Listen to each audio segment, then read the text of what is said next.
Hey everyone, welcome back to another video. In this video today, I will be ranking every FNAF game except for FNAF World. And I haven't played Security Breach yet because it's not on Xbox, but I'm still gonna put it in the ranking system just based off of like what I've seen so far about it. This is just my opinion, so don't get offended. And let's start. And at number 10, we have Fnaf Ar. Now, the reason this is like the lowest on the list is because it's just so much wasted potential. The idea of like this Fnaf Ar game seems like such a good premise. The trailer made it seem like it was like gonna be amazing. It's like finally you can like run around in your own house, escaping animatronics that are trying to come over and kill you. But then, like, the game itself is very lackluster. First off, like, each animatronic, it never really gives you a good explanation on how to defeat each animatronic. Plus, like, the game itself is very much just like a basic mobile game with, like, ad placements and, lots of microtransactions. It's like pretty much like the average mobile game, except with FNAF. And the game itself just isn't really that scary and doesn't even really live up to the trailer. And I mean, it's better than most mobile games out there because it's FNAF. Obviously, it's going to be somewhat good, but that still doesn't mean that it's like amazing. At number 9, we have FNAF Ultimate Custom Night. So, this game is a huge step up from FNAF Ar, but at the same time, it's like very overwhelming. Like, there's 50 characters, and each of these characters has like their own traits and stuff, which is cool that Scott Cawthon like programmed each of them to be kind of unique. But at the same time, it's like whenever you want to like try out a new animatronic, you have to like learn all this like stuff about him, and you have to come up with like a brand new strategy for that animatronic. And yeah, I mean, I get it's a ultimate custom night. It's in the title. Like, you get to choose who you want and who you don't want. But I mean, at the same time, that can get pretty overwhelming. And yeah, just pretty stressful as well. And also, I feel like they could have added at least 1 or 2 new characters. Like, all the characters here are like from past games and stuff. And that's still cool. It's still super cool that Scott Cawthon was able to put 50 of these past game characters in here. But at the same time, you could have at least made like 1 new character, like maybe like a Hell Freddy, like a fire-themed Freddy, since apparently we're William Afton trapped in hell. So maybe like that could have been a good idea, or just something like that, just something sort of new I feel like should have been added. And at number 8, we have Fnaf 3. Now, knowing this game's reputation, y'all probably already knew that this game was going to be somewhere lower on the list. I mean, it's kind of famously known as like one of the worst FNAF games. And I mean, I get why people don't like it, since there's only 1 animatronic that can actually kill you. But at the same time, like, I feel like it's kind of underrated. Like, I genuinely enjoy this game whenever playing it. I don't think it's a bad FNAF game. I just think there's a lot more of them that are actually better. And I feel like they could have at least had Golden Freddy return as like another animatronic that can genuinely kill you. And there are some other issues with it, but I mean, I don't personally mind this game. A lot of other people just straight up hate it, but I don't mind it. At number 7, we got FNAF Sister Location. Now, this game is pretty good for what it does different because at the time, like this is the fifth FNAF game, and the other four FNAF games were just, oh, you sit in one room for 5 nights and try not to get jump scared. But for this one, each night is different, and that is like a better idea to keep the game less repetitive and less boring. But I mean, I don't know, I just could never really get into Sister Location as much as I could with like other FNAF games. I mean, it's good and all, and it's better than, like, it's a step up from the past FNAF games, but it's not my personal favorite. I feel like there's other better ones out there. Now, I do like how this game is genuinely scary compared to, like, some of the other FNAF games. Like, there are some parts in this game that are, like, more scarier than the others, and it does some stuff different. But yeah, like I said, I just couldn't really get into it as much as the others. So, yeah. At number 6, we got Fnaf 4. Now, Fnaf 4 is still known as one of the most scariest FNAF games in the franchise, and it also does so much for the lore. There's so much reveals and so much stuff that's, like, still being questioned to this day just about the lore of this game. So, yeah, the premise of, like, now these FNAF characters are even scarier and actually are in your house is, like, super cool, I think. I feel like it's good that they didn't just do another office that you're in. You're actually in, like, a house now. And, you know, this was a big step up from the game before this, which was Fnaf 3. So yeah, this game kind of redeemed FNAF, and also was, like, set to be the final FNAF game, although technically, like, almost all of the FNAF games were meant to be the final game. So yeah, this game's pretty good, but there are still some other FNAF games that I think are better. At number 5, we have Fnaf 6. Now, this game was kind of meant to put, like, a close, like, an ending to, like, the original main FNAF, like, lore and the FNAF story, and it answered a lot more questions than it made, which is a good thing. So, yeah, this game also does have one of the best endings in the FNAF games that ends with, like, a whole lot of, like, lore reveals, along with, like, everybody burning, all, like, the souls that are left from the last games kind of burning in a fire, with, like, this huge cool speech by Henry, one of the founders of the original FNAF place.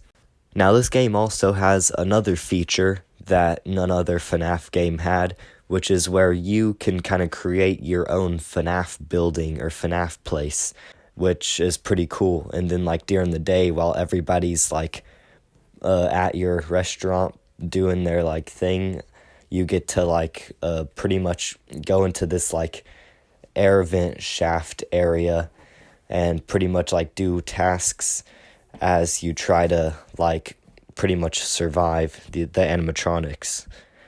And also, the animatronics in Fnaf 6 are super cool. All of them are, like, really, really cool. The only bad animatronic is William Afton's new design, Scrap Trap. But that's, like, my only complaint about this game. It can get very difficult and very stressful, and you have to, like, focus really hard with, like, trying to use the motion detector and stuff to kind of keep the animatronics away. So yeah, there's also multiple endings, and there's, like, tons of other stuff as well that I would like to go into, but I don't really have the time. So yeah, moving on. At number 4, we have the original Fnaf One. Now, this game single-handedly, like, changed the horror genre and, like, what it meant to be, like, a horror game. And it also inspired lots of fan games, inspired lots of YouTubers, and if it wasn't for this game, Scott Cawthon would have like never even like been at the status he is right now.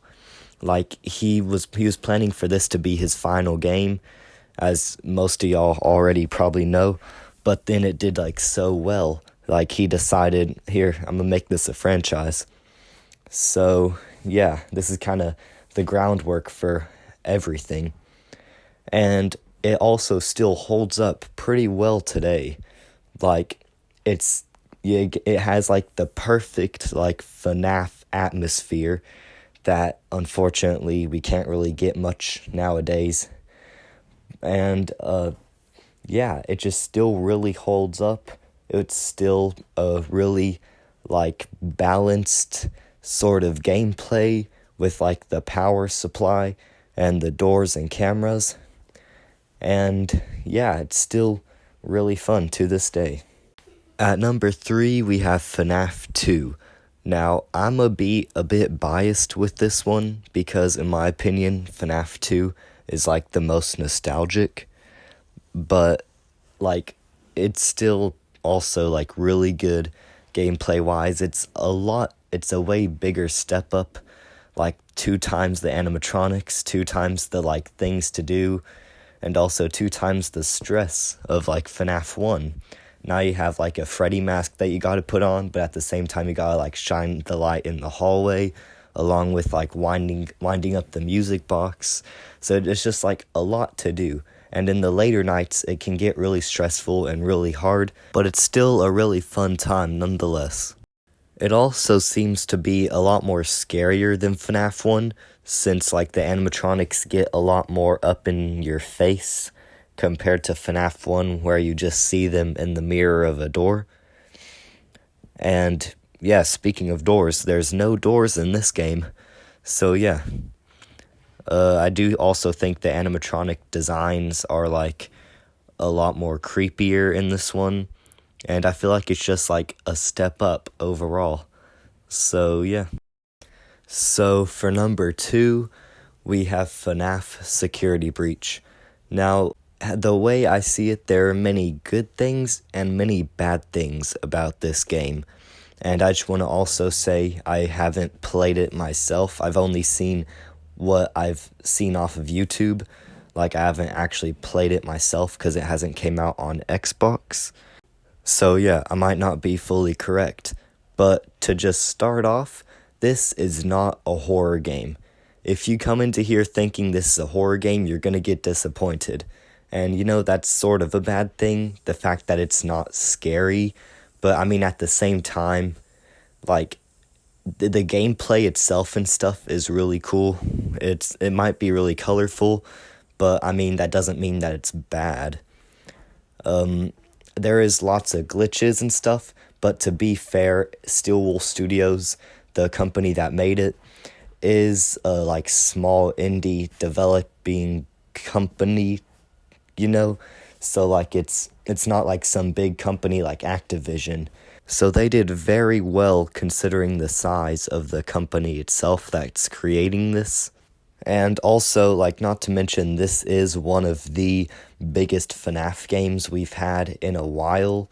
There's no need to worry about, like, the just boring, repetitive, you're sitting in an office and closed doors type strategy, because this one is only one night, and each hour is, like, something different, something completely new.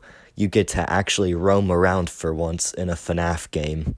So, yeah, it's pretty much not really going to get old, even if it doesn't have much replayability. Like, it still has so much more stuff to do than the average FNAF game. And also, a lot of people didn't like how Burn Trap came back at the end, but I don't mind it. I think it's really cool how he came back, actually. But, yeah. And at number 1, we have Fnaf Vr. Now, Fnaf Vr takes everything good from the past FNAF games and makes it even better, pretty much. Not only is it, like, actually scary, whether you're playing, like, playing it VR or not, but, like, it's also, like, kind of a way to look back on all the FNAF games.